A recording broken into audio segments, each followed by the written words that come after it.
স্ট্রোকের পরেও জীবন থামে না। ভোরের আজান তখনও বাতাসে ভাসছে। কালাম সাহেব ধীরে ধীরে বিছানা ছাড়লেন। টেবিলের ওপর রাখা চায়ের কাপ ধরতেই ঠাস, কাপটা মেঝেতে ভেঙে পড়ল। ডান হাত নিস্তেজ, ডান পা যেন আর তার নয়। কথা বলতে গেলেন, শব্দ বেরোল না। মুখটা একদিকে বেঁকে গেছে। স্ত্রী ছুটে এলেন, চোখে আতঙ্ক। কালাম, আমার দিকে তাকাও, কথা বলছো না কেন? অ্যাম্বুলেন্সের সাইরেন, হাসপাতালের ঠান্ডা আলো, করিডোরে লাল বাতি, সব কিছু যেন এক দুঃস্বপ্ন। ডাক্তার গম্ভীর কণ্ঠে বললেন, স্ট্রোক, এখন শুধু সময় আর ধৈর্য। স্ট্রোক শব্দটা কালাম সাহেবের মাথার ভেতর বারবার ঘুরতে লাগল। দিনের পর দিন বিছানায় পড়ে থাকা শরীরটা ধীরে ধীরে অপরিচিত হয়ে গেল।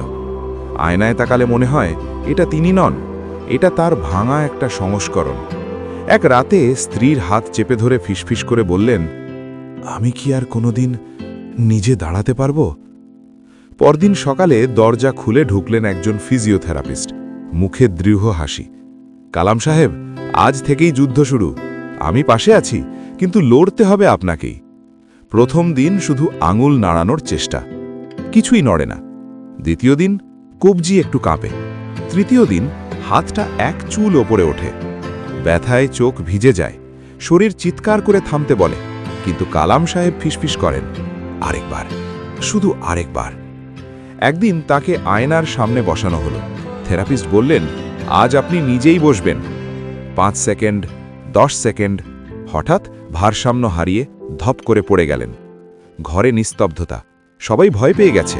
কিন্তু মেঝে থেকেই কালাম সাহেব হেসে বললেন, পড়েছি মানে তো চেষ্টা করেছি, চেষ্টা করেছি মানেই উঠব। মাসের পর মাস কেটে গেল। ঘাম, ব্যথা, হতাশা সব পেছনে ফেলে একদিন সেই মুহূর্ত এলো। ওয়াকার হাতে নিলেন। 1 কদম, 2 কদম, 3 কদম। ঘর জুড়ে হাততালি। স্ত্রীর চোখ বেয়ে নীরব জল গড়িয়ে পড়ে। কালাম সাহেব গভীর শ্বাস নিয়ে বললেন, স্ট্রোক আমার শরীরের একটা অংশ নিয়েছে, কিন্তু আমার ইচ্ছা শক্তি নয়, আমার সম্মান নয়।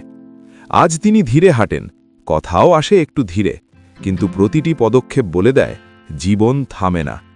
যদি পাশে থাকে সঠিক থেরাপি, ভালোবাসা আর নিজের ওপর বিশ্বাস। স্ট্রোক একটি অধ্যায়, পুরো গল্প নয়। ফিজিওথেরাপি হলো ঘুরে দাঁড়ানোর শক্তি।